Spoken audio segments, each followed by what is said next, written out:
That's just sports, baby.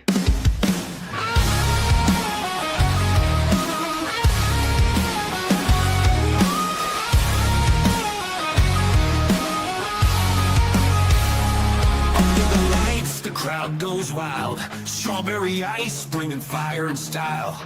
Reds, Bengals, Bearcats, all in my zone. This is my stage, my mic, my throne. Boom, like a hammer, I'm breaking the game. Strawberry ice, you're gonna know my name. Sports Talk Thunder, hear the podcast roar. Cincy Fine is kicking down the door.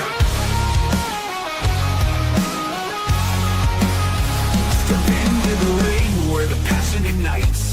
Talking sports all day and all night.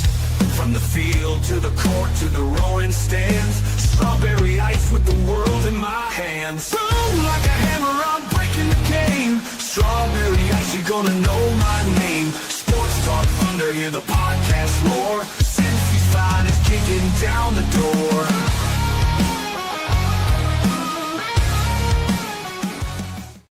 Hey guys, what's going on? Welcome to the show. This is Sports with Strawberry Ice. I'm your host, Iceman Jeff Trunapole. And as always, I bring you sports from a West Side point of view right here in the great city of Cincinnati, Ohio. And as always, we come to you live from the Ice Cave. All right, shout out to my sponsors. They are Party Lawn and Landscaping for all your lawn and landscaping needs. You need your grass cut, you need shrubbery trimmed, I don't know, you need a paper patio, you need anything. I mean anything. Landscaping required. Think Party Lawn and Landscaping. Also, shout out to T Properties, quality housing for quality people. Check out the website at www.tpropertiesllc.com for all your rental property management needs and your rental needs. And of course, Meyer Window, Door, and More. I got them in my house. I highly recommend you get them in yours. They're energy efficient, great looking windows, easy to clean. Meyer Window, Door, and More. The website is MeyerCincinnati.com. And also, shout out to my favorite brewery, Moorline Lager House. Get on down there, get you some delicious Moorline beer, some delicious Moorline food. And tell them I sent you. Moorline Lager House. Do you believe? I know I do. Come on down and join me this Sunday at the Moorline Lager House for a Bengals watch party. We got $5 draft, $5 well drinks, $5 shot of the day. I'll be doing Bengals trivia, giving away some prizes. It's going to be a lot of fun. We even got bigger TVs now. So come on down, support the Bengals. Go hang out with some Bengals friends. It's going to be a great time. Show up at noon. I'm DJing. It'll be fun. See you there. Moorline Lager House. Let's go. Again, we had a great time this past Sunday down there for the tailgate. I'll be down there at the Moorline Lager House this Sunday. I'll be down there at noon, DJing, playing some music in between the commercials, getting everybody ready for the game as we watch the man we all have to have belief in. And his name is Jake Browning.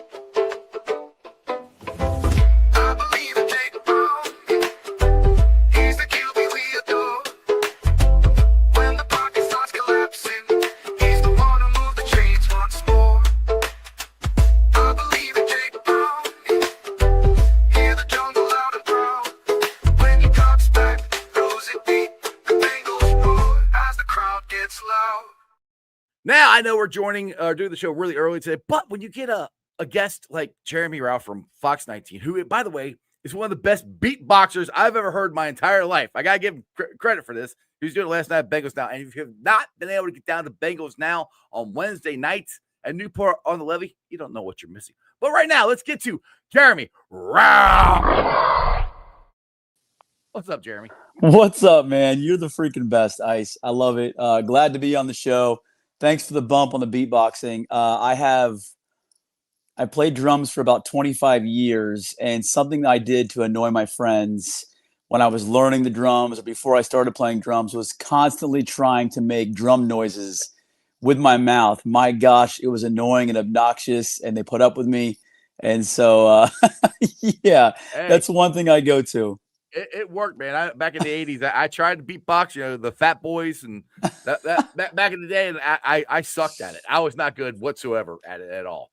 But it was props to you. I actually, if you could have saw, I hope you saw Fig's face last night, Josh Newton, when you started beatboxing, his jaw dropped like damn, he can actually beatbox. Well, What's up with that? It's funny. It's like, we were joking at the show last night, Bengals Now, which you can watch, shameless plug, 11:35 tonight on Fox 19 hour, 2 o'clock on Fridays if you missed it live. But, they were doing trivia, and Joe Danneman is a huge like rap, R&B, 90s hip hop fan. And like Josh Newton could not believe that Joe actually knew that stuff. But likewise, look, I turned 39 in a couple of days. I'm a 39-year-old white dad with 2 kids in suburbs America. And so I think when Josh Newton sees me beatboxing, he's like, where did this guy come from? Right, exactly. Like, that's fine. Where do you go to school at, bro?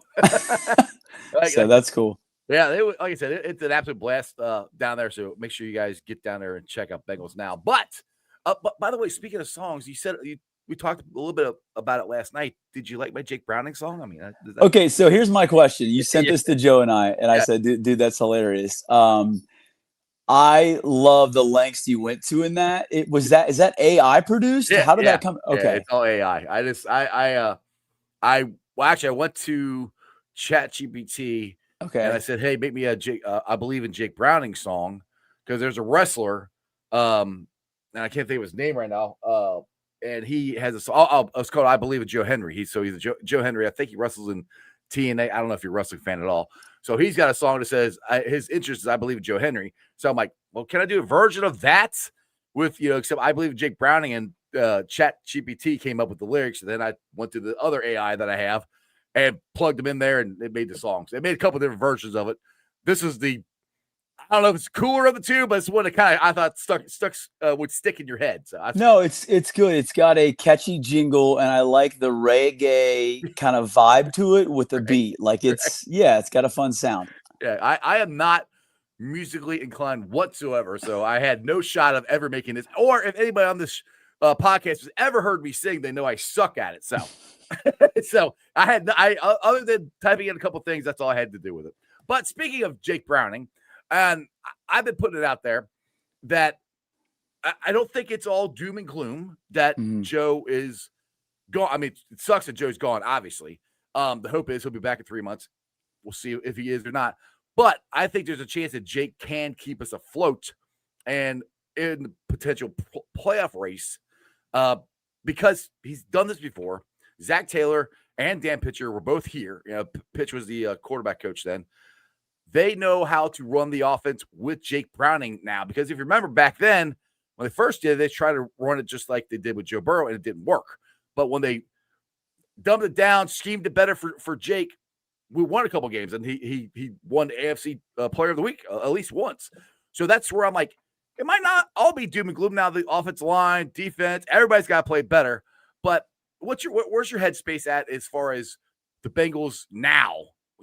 No pun intended, with Jake Browning.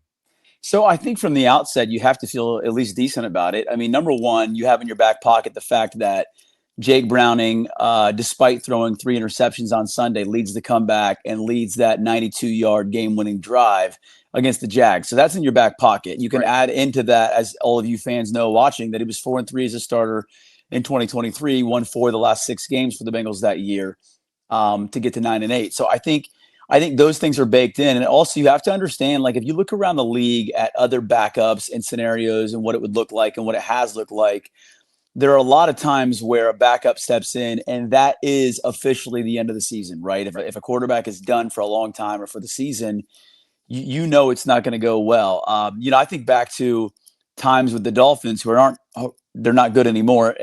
They're a mess, obviously. But like when Tyreek Hill was still playing at an elite level, and then Tua Tagovailoa gets injured, suddenly, and this is speaking from someone who had him on my fantasy team, Tyreek is not getting the ball anymore. Like his game is completely just like on mute without a number one quarterback. And so it doesn't look that way in Cincinnati. I mean, you guys know this from seeing it on Sunday, from seeing it in the past. Jamar Chase is still getting a heavy dose of receptions. He had 14 catches in that game, a lot of those from Jake Browning. T. Higgins still has the Shaq ability, as you might say, right, to make the big play, have the big touchdown. He's going to involve guys like Mitch Tinsley, who has a good relationship with now from training camp. He knows how to get Chase Brown the ball on a check down. So, like, I think you have to feel pretty good about this, especially considering Zach reinforced with us on Wednesday saying the playbook essentially looks the same. There are a couple of corners of the playbook that might be a little different, but a lot of the times when they talk through stuff, because there are contingency plans every single week, God forbid that Joe Burrow gets injured. Obviously he did. They have a backup plan where they will have 3 ways to do a play, or 3 different plays, and they will give each quarterback their 2 favorite versions. Okay. So it kind of looks the same. It just might be Joe might choose this version or this kind of a reroute on the play, whereas Jake prefers this. But it's going to be nuanced a little, but it looks almost the same. And I think you have to feel good about that. Yeah, exactly. Just like Josh says here, if Jake can help us win 8 out of the next 12, and Joe comes back to final 3, we starting in Miami. So, and that's kind of the timeline that I'm on. Now, do we have? I don't think Zach said anything about when Joe is going to have surgery. Do we have any more details on that at all? Have you heard anything? Well, the expectation would be that he wants to get this done as soon as possible, because the Right. belief and hope is that he wants to come back this season if the Bengals are still in it in December. So, all that being said, to clarify what Zach said yesterday, Zach, I think, was being a little bit coy, but everyone is reporting what Zach said. Zach said no updates on Joe. However, he also caveated, if you watched or listened, basically saying there might be information I don't have yet from this morning. I'm not sure. I think he's being a little coy there, but we don't have hard information yet on when Joe is getting that surgery, keeping in mind that with that 3-month timeline going back to Sunday, September the 14th, if you add 3 months to that, that is the home game against the Ravens in December, December the 14th, and that would give Joe 4 final games to play on the extremely optimistic route. So that's the timeline, that's the deadline in some ways, where you want to get this thing done so Joe can play possibly at least 3 very optimistic 4 games at the end of the year. Now we're getting to the point here, and I hate bringing this up, but it's something we kind of got to talk about. Is Joe just injury prone? I know he gets hit more than anybody else, but he also, some of that is his own fault. But he gets injuries that nobody else gets. I mean, the wrist injury 2 years ago, it was the first quarterback ever, I think, to have that, or that they know of.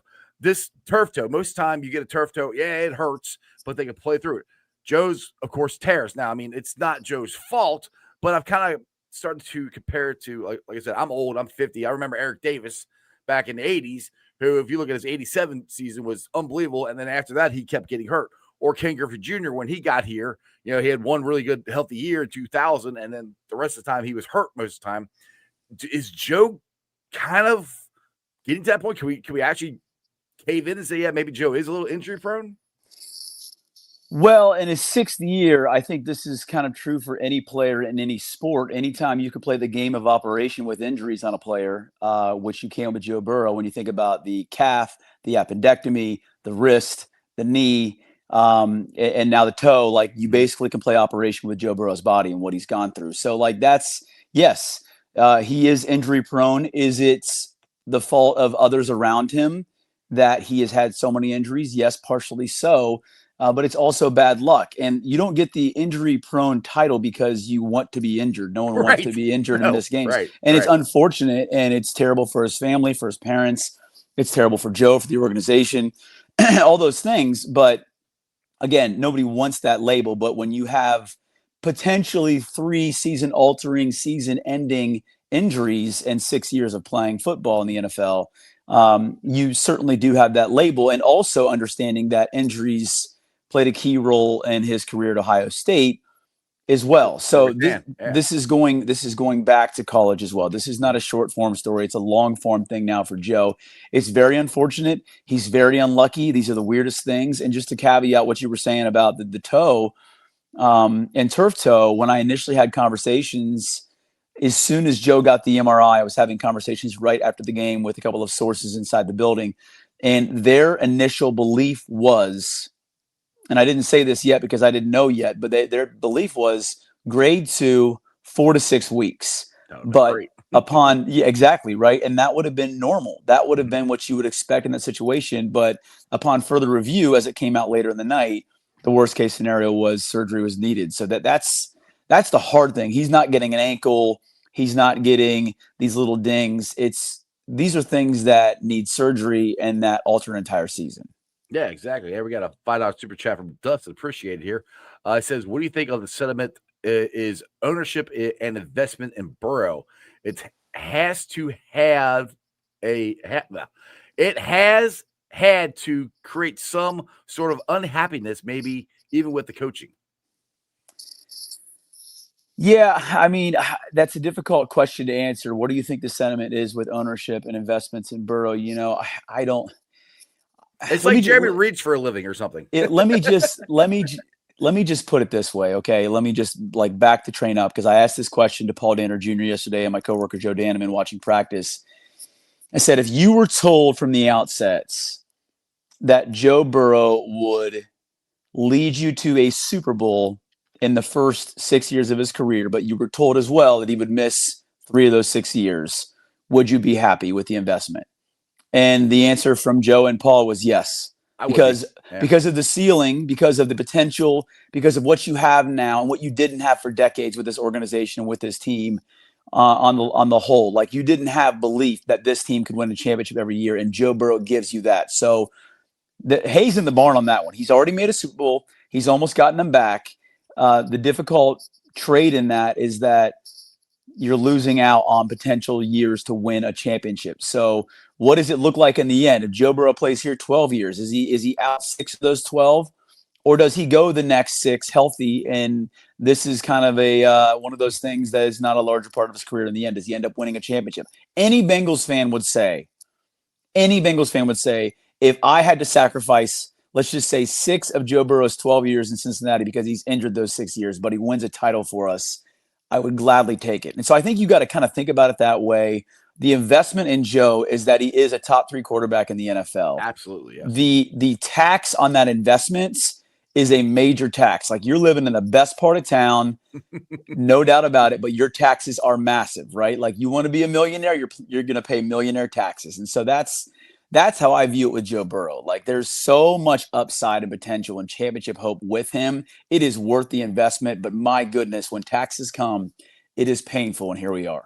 Yeah, exactly. That comes to the next question that I know Bengals fans keep out. I mean, everybody asks if they were going to invest in the offensive line, which I kind of fight back on that. They have, not to the extent or the players that I think we wanted. I mean, you saw me on Twitter, at the beginning of free agency. I was going nuts because we weren't signing guards, and we ended up signing 2 of them and drafting one. But the question is, should Zach do something more to leave more guys back to protect Joe? Do we need 5 wide receivers every time? Can we go out with 3 and hold some more people back to, get some more protection in there for him? Because we have the best wide receivers. They should be able to get open. Is that something that Zach should do some? Well, you think he should do some inner soul searching for this, since Joe's gotten hurt already twice. Now it's the 3rd time. I mean, this is something that you would think would start to come into his head to change something a little bit. Yeah, they're trying to, run an offense that highlights Joe Burrow's best abilities. And I think you have to somehow now, there needs to be some hard conversations about this, because there were hard conversations this past offseason about how they start faster, how they change training camp to get off to a 2-0 start, which they have, 3-0, whatever. We'll see how it plays out. But I think in life, no matter what you come up against, you can't always just stay the same because that's the way you wanted to do it from the outset 2, 3, 4, 5, 6 years ago. And so I do think the empty set stuff that Joe Burrow likes to have always and forever, as the way he likes to play ball, that's a Joe thing. Like they're catering to Joe's best abilities and what makes him a great quarterback. So I think that it does need to have some change and some nuance, because people will say, and this is going to happen, and it's going to be irrational a little bit. They're blocking better for Jake Browning. Well, Jake Browning plays a little different. He's going to play more under center as well. It's going to look different. It won't be as much empty set like Joe likes. So This was a conversation last time Jake was in, man. Like it was. The offense looks a little more efficient. It looks a little more fluid. It seems like protection is better. They play a little different style. And so should you start changing that a little bit, or at least telling Joe, like, we're going to make it look this way and less empty set because we've been playing with fire for too long and now it has to look different. I do believe those conversations need to happen. And I do think it can look different to help Joe stay upright more often. Yeah, it's got to happen. And the conversation to Joe would be, do you want to quit getting injured all the time? I mean, this would help you not taking so many hits. And I know he's not afraid to take hits because he hit, like, I keep going back to the Myles Garrett hit he took in Cleveland the first week where he ran around, did the stunt, and just drilled Joe, and Joe stood there and took it, which I still don't know. The hits that Joe's taking, I still don't know how he stands there and doesn't flinch, but he doesn't flinch. He'll stand there and step into the throw. And I'm not trying to take that away from Joe. Right. We just got to change something because, and it's like Michael Harris said possible people are trying to injure him. I don't think they're trying to injure him because these are the wrist and the toe are like freak injuries. You can't go, I'm going to try to hurt his toe or hurt his ankle. It's just, I don't think football players do that. But there has to be something has to change when Joe comes back. And this goes to what Esther is saying here. It says, the toe has a lot to do with balance. I heard he can come back in 10 weeks. If all things go well, they can put a plate in his cleat.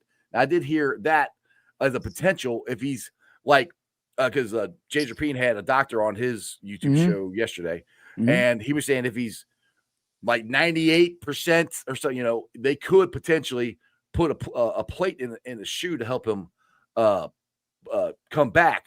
Now, the caveat to that is how much damage will that do to his toe more? Can he injure it even more and then have to start all over again? That's the one thing that I think they're going to have to balance there. But has anybody brought any of that stuff up to Zach, or have you heard anything from a doctor about that?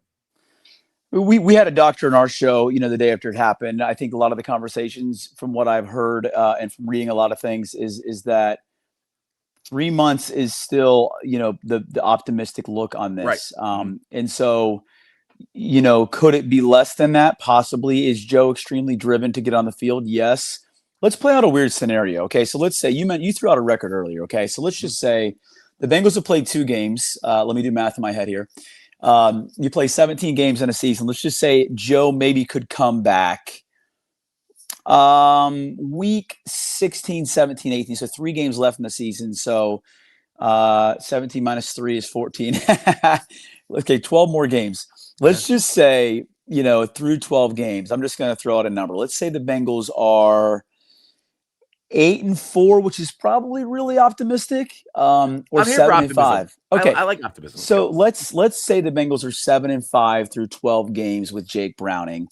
They are in a playoff spot, and then here comes Joe, and potentially you're rushing him back. But things have gone pretty well with Jake Browning. I know where you're going. Yeah. Like, what do you want there? Right. Remember when we all wanted to see Joe Burrow with the calf injury play? Week 1 in Cleveland in 2023 in the pouring down rain. It was terrible, right? They get a win against the Rams on Monday Night Football after starting 0-2. But then they go to Tennessee, and it looks like the worst game that Joe Burrow has ever played in week 4. And they start out 1-3 that year. And people in hindsight were like, well, maybe Jake Browning should have played early in the season when you saw how good he was. So it's just, they're going to have tough conversations around this, and fans are going to be torn as well. And I do think, I don't know that it's going to be like MVP level Jake Browning, but I do think Jake, with a 2-0 cushion, can potentially win, 5 more games heading into that week 16, 17, 18. Like I was just talking about, laying that out. Can they be 7-5 or 8-4 is the ceiling? Like, I think that's possible. So it's going to be really tough, and you don't want to rush Joe Burrow back if he's going to come out there and look a bit like a statue playing with some kind of weird plate on his toe.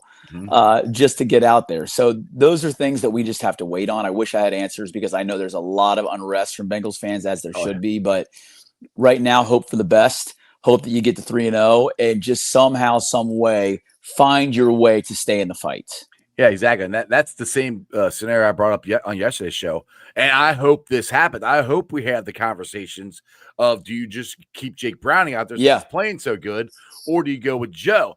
And that's a great point right there, because I was Team Joe. I mean, back when he had the camera, I said I'd take a 95% Joe over Jake Browning, because I didn't know what we had in Jake Browning. None of us did. Right. Then, hindsight is like, all right, well, Jake's actually pretty good. we could have done this. And I've said after that season, I was kind of surprised, and there might have been some teams that called about it, but that the Bengals didn't dangle him out there to try to get a draft pick or so for Jake. I'm glad they didn't now, but that's the other issue too, that I'll put this out there for you. This is a contract year for Jake Browning. So this is the best opportunity he will ever have because he can put numbers up because Joe's going to be the quarterback next year, no matter what happens. Yeah. They can win the Super Bowl, and I think Joe should be the quarterback next year. Right. But this is the best opportunity Jake will ever have to prove that he's a starting caliber quarterback. And I guarantee you, some NFL team is going to sign him, saying, yeah, we could use him as a starting quarterback. So that's even more motivation for Jake right there. I mean, Jake Browning believes that he could be a starter in this league. The Bengals believe he's the best backup in the league. So there's all that baked into this. It's going to be interesting to see how it looks when it comes to turnovers versus turnover-worthy plays versus positive plays that he makes. Like, that's really where he can make his money is, last week he gets thrown in there. He has the 3 picks. Not all of them were on him, but like, how does it look going forward? If it looks too much like Jameis Winston, where it's like 3 touchdowns and 2 picks every week, or 2 and 3, whatever it looks like, that's going to be something that probably won't win him a starting job. But certainly, if he's able to win, to protect the ball, and to play the way that we know he can play when we've seen his ceiling, yeah, he absolutely has a chance to do that. So there's a lot of motivation there for Jake to go and do this. He is, and it's funny because he said, I felt like I had a good year last year, which is weird because no one saw me play. It was just during practice. And so that's a real thing, right? Like he feels like he's stacking days and feels great where he is right now. And that was the thing too I kind of brought up on yesterday's show. I'm glad you said that, is how much has Jake gotten better? Because he had a whole year of sitting behind Joe Burrow and watching him have one of the greatest statistical seasons a quarterback's ever had. And he's watching and he's emulating, and he's quarterback number 2. So it's not like he's just standing there on the sideline, in practice. He is getting out there and making throws to T. Higgins, Jamar Chase, and Tinsley and all these guys. So that's what I'm curious. How much better is Jake than he was 2 years ago? So I mean, that's another potential there. Yeah, he definitely feels like he's grown. And again, I think, and I posted this on, just to cap this off, I posted this on Sunday during the game. I said, Jake's going to let it rip. You know what I mean? And some fans were saying like, well, maybe he's letting it rip a little too much, but it's just, he's unafraid to let it fly and to give it a shot and to do everything he can, I think, to try to help the Bengals win, or at least have a chance to win with their best targets. Exactly. He's got too much of a gunslinger in him. Yeah. I mean, we got Minnesota and Denver coming up. We'll see what happens on these two, but right now I'm just focusing on Denver. We got to get to 1-0 or 2-0 with Jake as our starter. Jeremy, I appreciate you. You said a half hour. I appreciate you coming on. I appreciate all the things you and Joe and everybody at Fox 19 have done for me. You guys do an awesome job. Anything you want to plug before I let you go?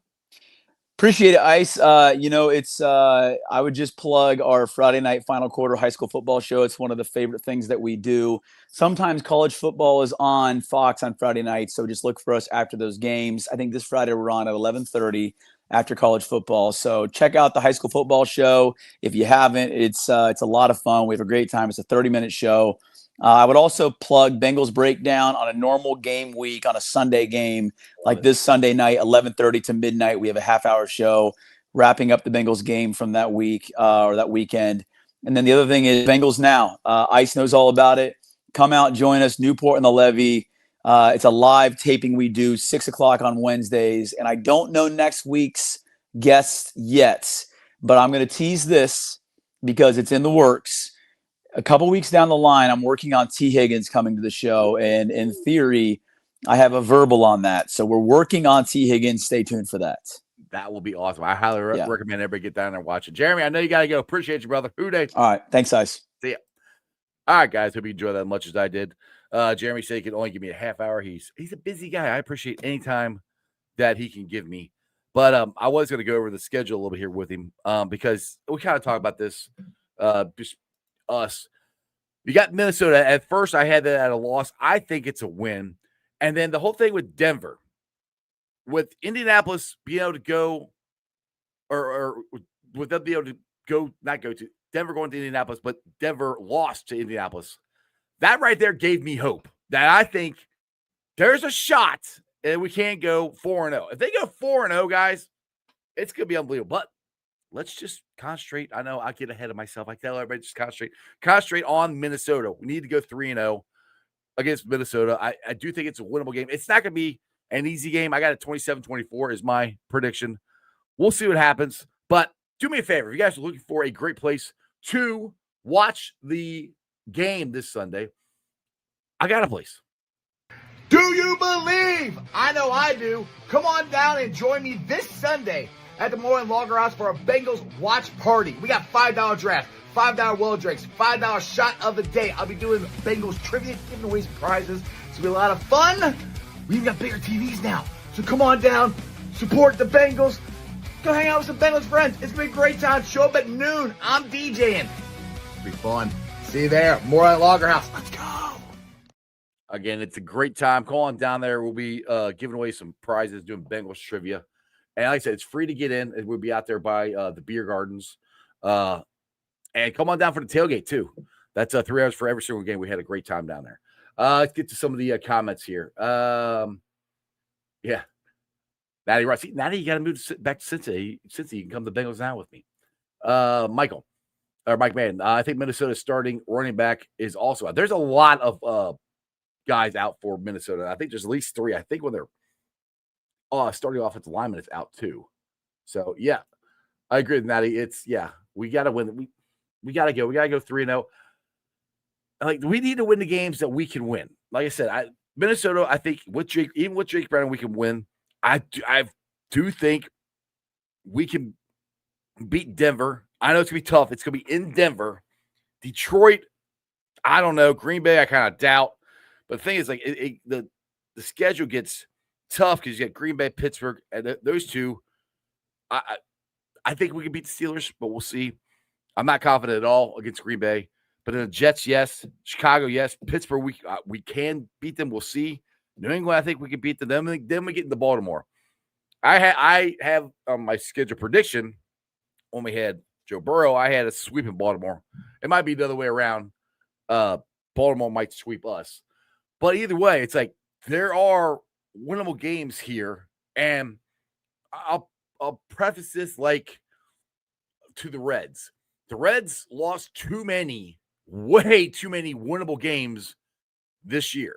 That's why they're in the spot that they're in. The Bengals need to win the games that they can win, that they're supposed to win, that they should win. That the nail biters, the ones that, because I'm not saying we're going to blow Minnesota. I'm not saying we're going to blow Denver out. We're not blowing them out, but we can beat them. I said I do think we can beat Detroit. I don't know if we will, but when you're in these games, they've got to win these. They got to figure out a way to pull them out. And it just seems like, I know it's only 2 games, but just seems like they have that mentality. They are making the plays and the ball is bouncing their way. Why this didn't happen last year, I have no idea. You're going to have to ask God. I have no idea because we were in a lot of games. We should have won a lot more games last year, but we didn't make the plays when we had to, and the ball didn't bounce our way until the Dallas game last year. It's in the first 2 games, it's happening, except for Joe Burrow getting hurt. So that's where I'm like, it's all right there in front of them. And I pray to God, I hope we have the conversation that do you go with Joe Burrow or do you go with Jake Browning come week 15 when Joe's coming back, which hopefully he is coming back. That would be phenomenal. And Jeremy has a great point to that. Will we get Joe Burrow that can make the passes and move around in the pocket like Joe Burrow could play? Or are we going to get Joe Burrow, the statue back there, who, when he had his calf, he couldn't move and he couldn't throw, and he really shouldn't have played in hindsight. You know, we should have let him rest and get his calf healed up.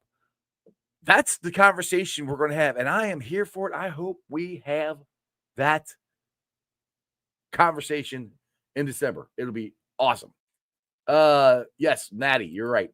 A Trey game. Yeah. It's not only a Trey game, it's also a big game for Miles Murphy and Joseph Osai. Shamar Stewart, I don't think he's going to play. He's got an ankle. I thought it was an ankle, and then I thought yesterday John Sharon said it was a little bit of a knee soreness or something. Either way, he's got something lower leg, and it sounds like he's probably not going to play on Sunday. But that's where we got to go with this next man up mentality. Joseph Osai, Miles Murphy. This is your time to shine, especially Miles Murphy, because Osai's been getting snaps, and he has shined a little bit. Not enough, because we do need to get more pressure from somebody else. They've got to find and it might be out. This might be an Al Golden blitz. We kind of been waiting for Al Golden not to be blitz heavy, but a little bit more than he has. So that might be what you do here is you throw a whole bunch of stuff at Carson Wentz, who, yes, he's a veteran quarterback, but he has, I mean, honestly, I'm not trying to talk bad about the guy, but he hasn't been a good quarterback in years. I mean, Minnesota didn't sign him till right before the season started. So it wasn't like people were clamoring to get Carson Wentz. They signed him because he was the best backup quarterback that was not on anybody else's team. So, and who knows, maybe Carson Wentz will go out here and destroy us. I have no idea. I don't think he will, and I'm not trying to speak that into existence whatsoever. But we'll see. Stranger say you read 2 or 3 weeks for Stewart, which it might be correct. I have not heard Natty says 3 weeks. We'll see. That's right. All right, I'll hear 2 or 3 weeks. 2 or 3 weeks. There you go. So again, but that's where this is the time for Miles Murphy and Osai to shine, and we also need some pressure from somebody up the middle. Chris Jenkins. Somebody has got to start getting pressure up that middle. And that may be where you do some linebacker blitzes. You do some corner blitzes. You do something to get some more pressure on the quarterback. Because pressure breaks pipes. I've said that a million times. So these are the things that I am looking for in this game. Because just like me and John Sheeran were talking about, this team tends to ramp up. They start slow. But when you get to November and December, they're rolling. We're 2-0 right now. I can't emphasize that enough. We're 2-0, people. We haven't been 2-0 at any point in Zach Taylor's coaching career. So I keep saying this, we're playing with house money. If you go 3-0, and maybe the acceleration button or whatever Zach does to get this team to play better as the season goes along, maybe it starts sooner.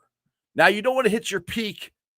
I don't want to hit my peak of this team in October. I want to hit it in the November, rolling into December, rolling into the playoff. That's when you want to hit your peak performance of your team. That way you can go make these runs to the AFC Championship game, make these runs to the Super Bowl. Lindsay, what's up? Minnesota signed Ritter as a backup just in case, too. Yeah, and AC, I think, brought this up on Tuesday's show. Did they sign him to really be a backup, or did they sign him to pick his brain about Cincinnati's offense? Because, literally, Ritter was just here. So we'll see. Let's see here, Natty. Kind of worries me because German quarterbacks always destroy the Bengals. That I'm with you. It is kind of a worry. But if it happens, it happens. We all remember Flight White, who's a Bengal now, by the way, when he cooked us for the Jets a couple years ago.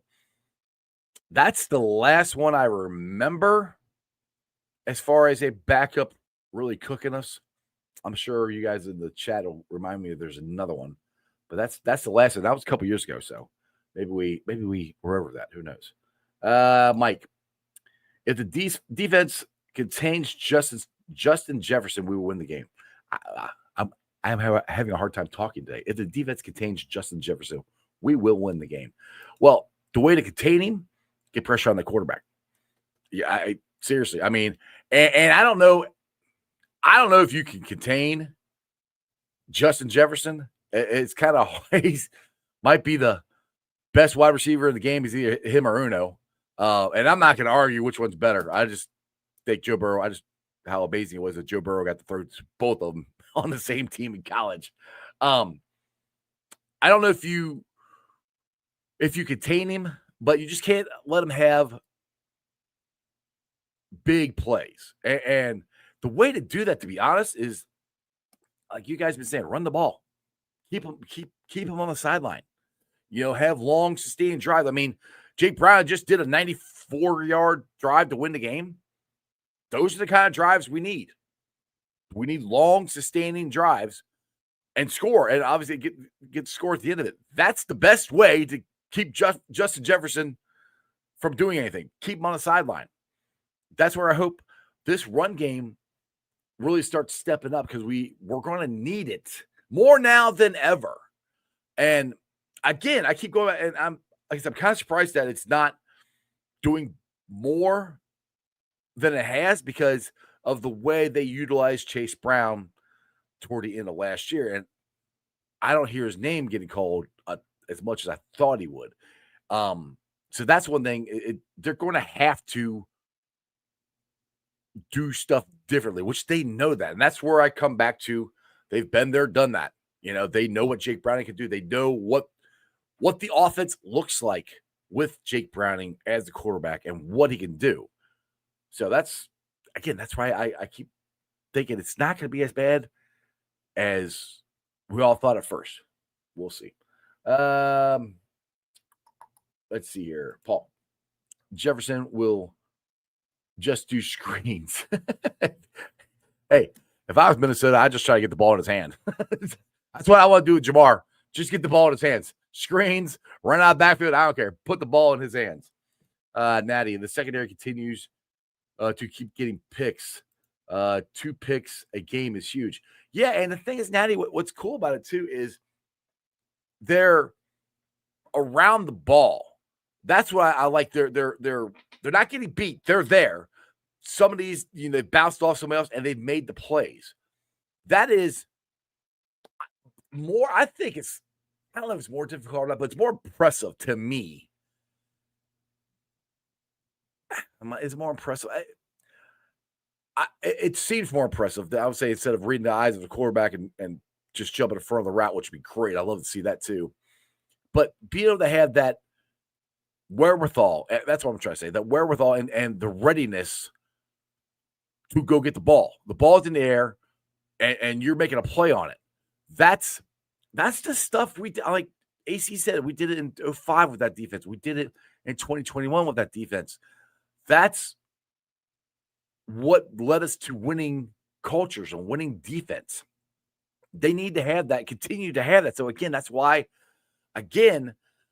if we believe that Zach Taylor can just get this team to keep ticking up and growing and getting better and really humming when it comes to in November, and we're already 2-0, to me, that means we're just going to get better. That's another reason why I'm like, we could win some of these games. We'll win all. No, that would be unbelievable. And the other thing too, there's 3 cases that teams that they've won the Super Bowl with their backup quarterback playing a big portion of it. First of all, everybody remembers the Philadelphia Eagles. Then back in 1990, it was the New York Giants. And then back in 1972, the famous undefeated 72 Dolphins. Bob Greasy got hurt. I don't think he came back until the game before the Super Bowl, I think. He was gone for most of the season. And they went undefeated. So when you keep hearing all these guys on the national TV shows and radio shows and all this stuff, the Bengals are done. You lose a guy like Joe Burrow, they're done. Which, before I saw Jake Browning play 2 years ago, I would have said the same thing. Trust me, 2 years ago, when Joe got hurt in the Baltimore game, I couldn't even finish watching the game. I went ahead to go to work. It was a Thursday night game.